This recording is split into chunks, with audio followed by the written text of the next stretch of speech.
Hey YouTube, welcome back to another History Teacher Reacts video with Mr. Terry. Today we're continuing on with the D-Day series by Extra History. We are at episode 3 out of 4 here today. So it looks like this is called D-Day La Résistance. So we'll see what's going on there. Basically, what we had left off with is the initial invasion, the initial landing was a success, although with casualties, but was a success, and we're probably going to be seeing here the German response to that. So, as always, I want to make sure that you understand that if you like the original video, really like you to go down to the description and support our creators. The Extra History folks are great and supportive of this channel, so please give them a like and subscribe. And even if you're subscribed to them, go over there, give them a like, give them a thumbs up, and make sure you support them. If you haven't subbed to me, love to have you around into the community and join me on my quest for historical knowledge. So let's go ahead and jump into episode 3 for D-Day. 5th, 1944. A group of French farmers huddle around a radio tuned to the London broadcast. If they're caught, they will be thrown in prison, perhaps tortured, perhaps even executed. But they listen anyway. And then they hear it. A single line from a French poem tossed in amongst 100 nonsense phrases disguised as personal messages. A cheer goes up, and the farmers grab their guns. That was their signal. The liberation starts tonight. Okay.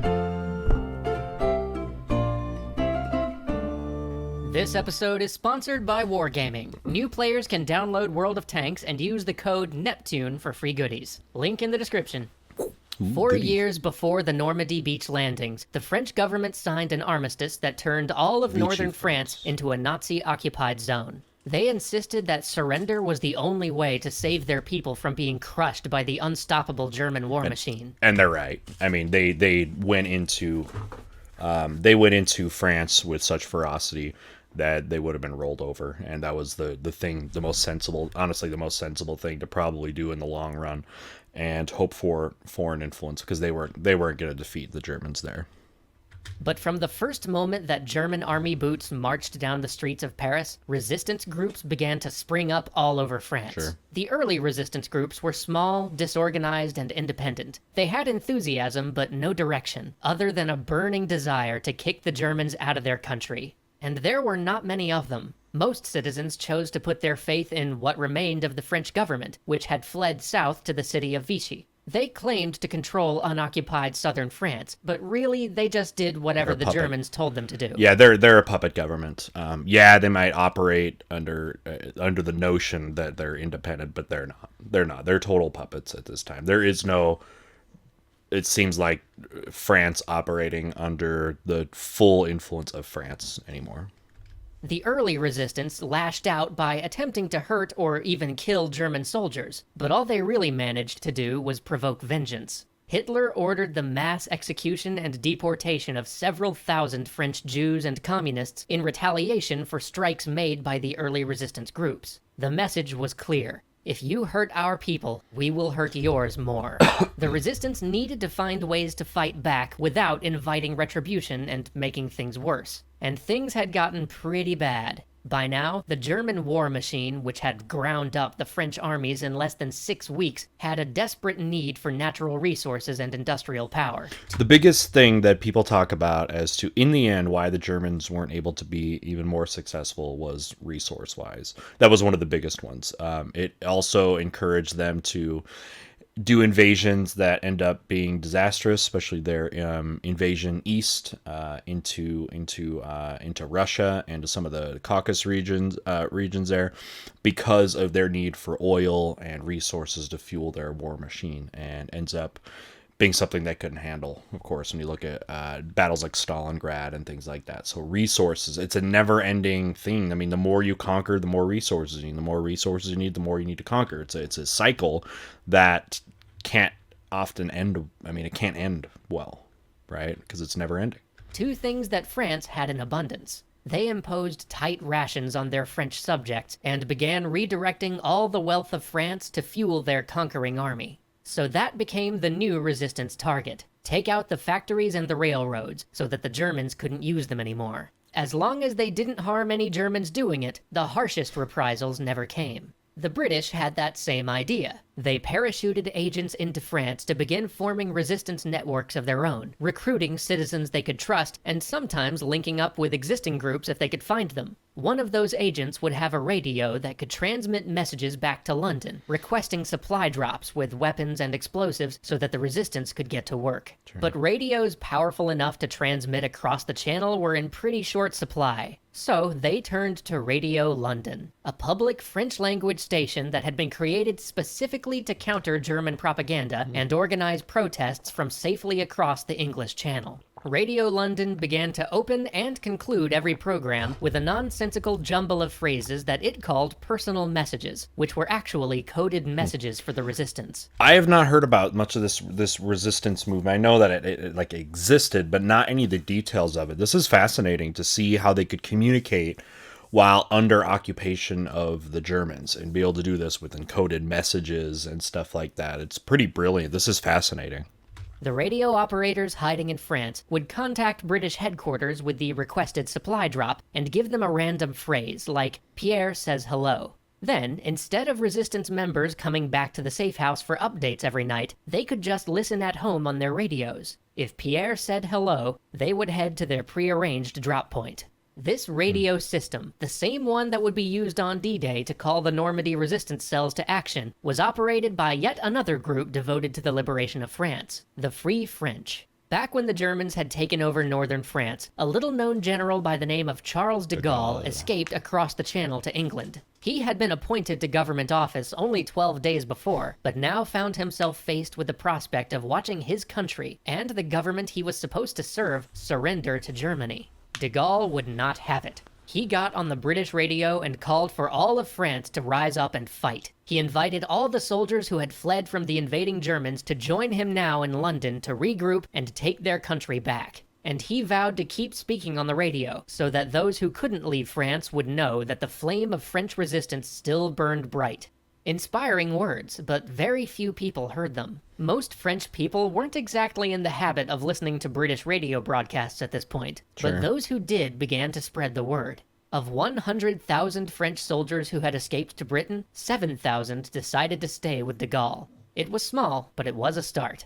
And with that start, de Gaulle vowed to take France back from the Germans and the Vichy government that had surrendered to them. He knew that a small force couldn't accomplish that task on its own. He needed to win support from Great Britain and the United States, and he needed to coordinate the scattered groups of the French resistance. This is honestly the best thing that the French can do right here.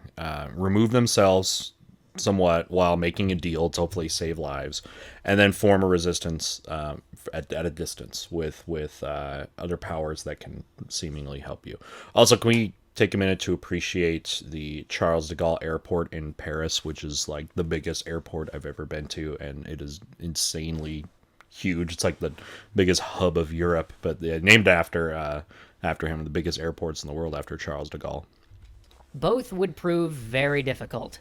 Winston Churchill recognized de Gaulle as the leader of the Free French Resistance group, but he balked at acknowledging him to be the leader of France itself. After all, de Gaulle had never actually been elected leader of France, and now here he was trying to claim the right to lead a country that he couldn't even set foot in because its official government had sentenced him to death. To make matters worse, de Gaulle had a habit of rubbing President Roosevelt of the United States exactly the wrong way. But that same arrogance that drove Roosevelt away also proved to be the fire that de Gaulle had promised to keep burning for France. Piece by piece, he built a government in exile, appealing to both generals and bureaucrats to abandon the Vichy government and join his cause instead. Because of his determination to push himself forward as the true leader of France, he forced the Allies to treat France as an ongoing partner in the war effort, and not as a defunct and conquered nation, like so many others under the German thumb. That's good. I mean, that's good for them, for the French, to still be considered an active participant in this war, even though they've basically lost their country. That's really important for them to have some of that influence there. That's big. That's definitely should be considered a big success for de Gaulle.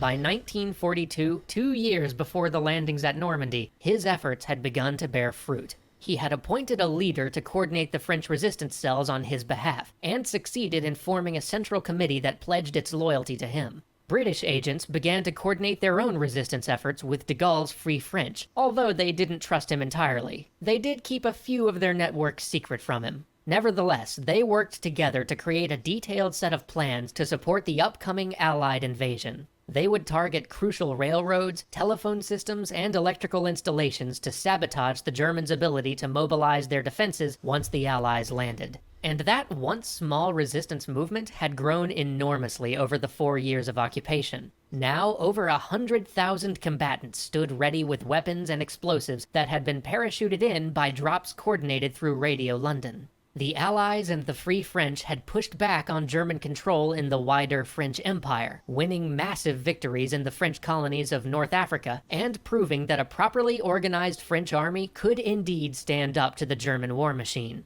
The Germans responded to that success by reaching for more control of France itself. They ended any pretense of the Vichy government's independence and overran the southern countryside, which only alienated more French people and bolstered recruitment for the resistance. But Germany's greatest gifts to the resistance were the invasion of Russia and the subsequent labor draft in France. The greatest French things about to happen have nothing to do with France, but with bad German decisions. Germans broke their uneasy truce with Russia. They galvanized the many communist groups in France to take up arms against them. Well, yeah, the Germans think they have everything handled on the West. Like, the Western Front is done, France is done, and they have the British are at bay. They're of no threat up until D-Day, of course.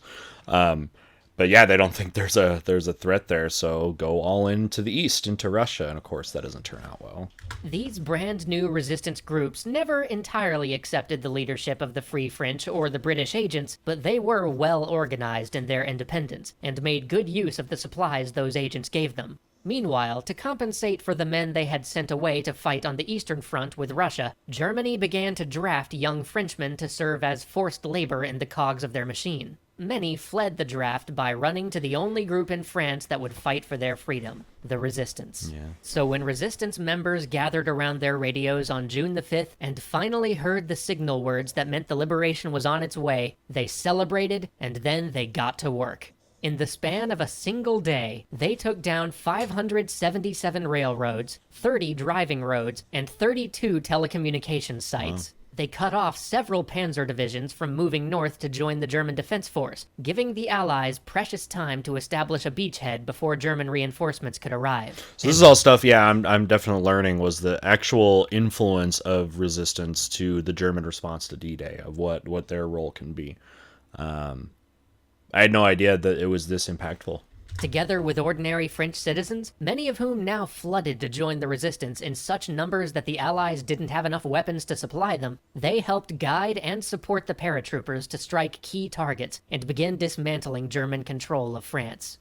For all of the struggle, all of the setbacks, and yes, even the surrender that France faced, it was as de Gaulle predicted in that fateful radio address that first brought together the forces of the Free French. But has the last word been said? Must hope disappear? Is defeat final? No.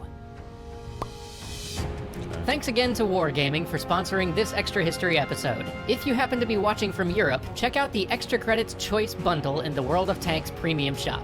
Link in the description.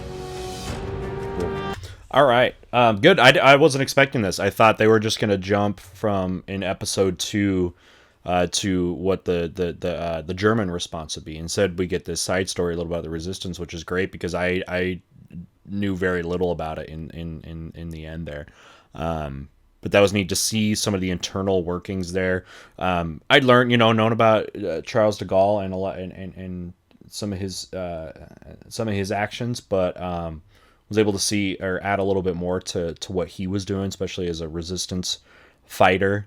And trying to get this, I know he had left France and went to England, but never really knew much about what he did while he was in England, as trying to still be an active participant, not somebody that was just bailing on his people, which is not the case at all.